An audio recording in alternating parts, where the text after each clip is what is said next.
আসসালামু আলাইকুম ওয়া রাহমাতুল্লাহ। আমার নাম মোহাম্মদ মুকিম। আমি বেলফাস্টে থাকি। আর্টসে পিজি।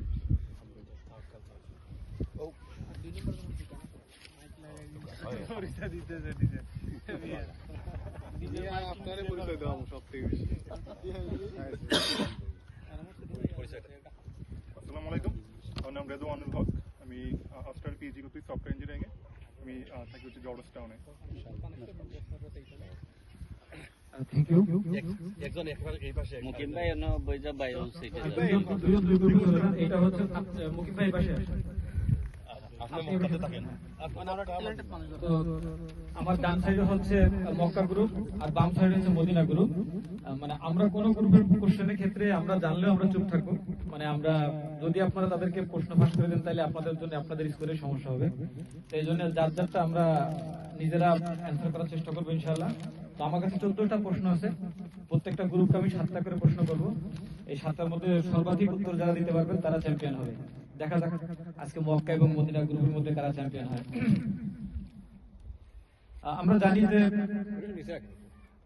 আমরা জানি যে বাংলাদেশে ইসলাম প্রচার হয়েছে। একটা সময় তো বাংলাদেশের এই অঞ্চলের মানুষ ছিল সনাতন ধর্ম বা হিন্দু ধর্ম। তো বিভিন্ন জায়গা থেকে বিভিন্ন জনগোষ্ঠী এসে বাংলাদেশে আসলে ইসলাম প্রচার করে। তো আমার প্রশ্ন হচ্ছে, বাংলাদেশে প্রথম ইসলাম প্রচার করেন, আমার কোশ্চেন হচ্ছে মক্কা গ্রুপের কাছে। ফার্স্ট কোশ্চেন, মক্কা গ্রুপ বাংলাদেশে প্রথম ইসলাম প্রচার করেন কোন জনগোষ্ঠী? বাংলাদেশে প্রথম ইসলাম প্রচার করেন কোন জনগোষ্ঠী? টাইম লিমিটেড তো টাইম আনলিমিটেড, সর্বোচ্চ 30 সেকেন্ড। 30 সেকেন্ড। ইয়েমেন और উসমান খেলাফত উসমানী খেলাফত। আচ্ছা আপনারা কি বলেন উসমানীয় নাকি আপনাদের মত বলে দেন 10 9 8 7 উসমানীয় 6 উসমানীয় খেলাফত। ওকে টাইম ওভার উত্তর রং। আমরা ইয়েমেন আরব বলি, কিন্তু এখানে কোনো বোনাস পয়েন্ট নাই।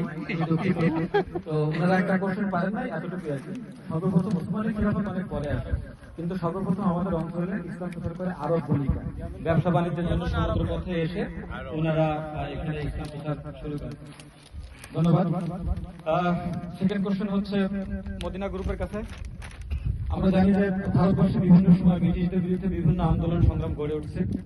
তো এক এক সময় কখনো ফকির আন্দোলন, কখনো ফরায়েজি আন্দোলন, কখনো সিপাহী বিদ্রোহ, এই ধরনের অনেকগুলো আন্দোলন কিন্তু ব্রিটিশদের বিরুদ্ধে হয়েছে। তো আমাদের প্রশ্ন হচ্ছে, ফরায়েজি আন্দোলন নামে পরিচিত এই ইসলামী আন্দোলনের নেতা কে ছিলেন?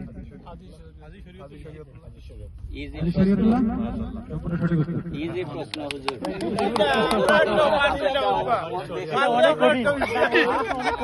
এটা সব আমরা সবে জানি।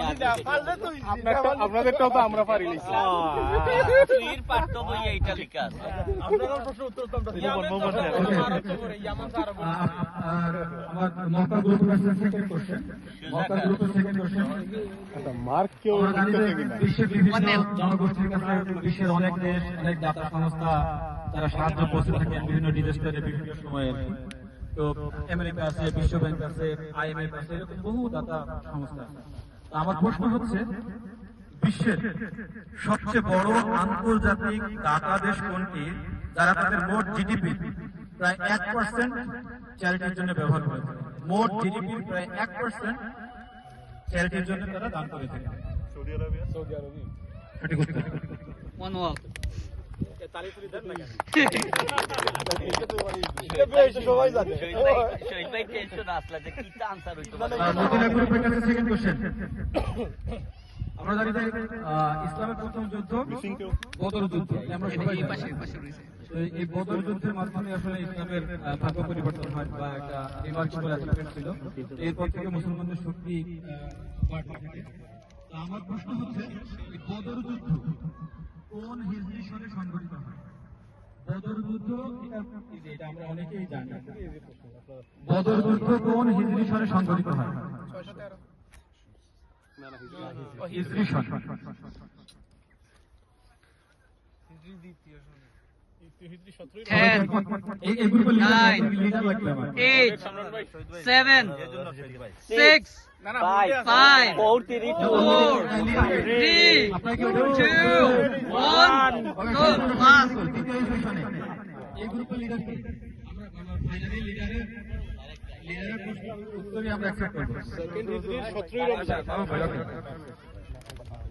পরবর্তী কোশ্চেন হুদায়বিয়ার সন্ধি আমরা জানি যে এটা মানে অত্যন্ত গুরুত্বপূর্ণ একটা সন্ধি ছিল এবং এই সন্ধির যে অন্তর্নিহিত তাৎপর্য ছিল এবং এর মাধ্যমে একটা পর্যায়ে মক্কা বিজয় আমাদের জন্য ইসলামের জন্য সহজ হয়ে যায় এবং আল্লাহ রাসূলের জীবনে এটা কিন্তু একটা বড় ধরনের একটা অ্যাচিভমেন্ট ছিল হুদায়বিয়ার সন্ধি। তো আমার প্রশ্ন হচ্ছে আপনাদের কাছে যে হুদায়বিয়ার সন্ধি কোন গোত্রের সাথে সম্পাদিত হয়েছিল? হুদায়বিয়ার সন্ধি মুসলমানদের সাথে কোন গোত্রের সাথে সম্পাদিত হয়েছিল? ভেরি ইজি কোশ্চেন, আমি এমনি করে দিলে প্রশ্ন হয় এটা Who is the leader? Tarique ভাই অসুবিধা নাই যেটা আপনার কথা হচ্ছে কুরাইশদের সাথে একটা কুরাইশদের সাথে সাথে Right? সম্পূর্ণ সঠিক উত্তর। পরবর্তী প্রশ্ন মদিনা গ্রুপের কাছে। আমরা জানি যে কোরআন সংকলন আল্লাহ রাসূলের সময় আসলে কোরআন সংকলন হয়নি, এটা বিভিন্ন ফলকে বিভিন্ন ভাবে লেখা ছিল। তো আপনাদের কাছে প্রশ্ন আছে, আমি প্রশ্নগুলো ইজি করার চেষ্টা করছি এবং যেগুলো মানে ঐতিহাসিক ভাবে রিমার্কেবল যে কোশ্চেন গুলো আমাদের কাছে ইজি এবং ঐতিহাসিক গুরুত্ব বা ঐতিহাসিক তাৎপর্য বহন করে এরকম কোশ্চেন গুলো আমি করার চেষ্টা করছি। তো আপনাদের কাছে আমার প্রশ্ন হচ্ছে কোন খলিফার সময় কোরআন সংকলিত হয়? কোন খলিফার সময়?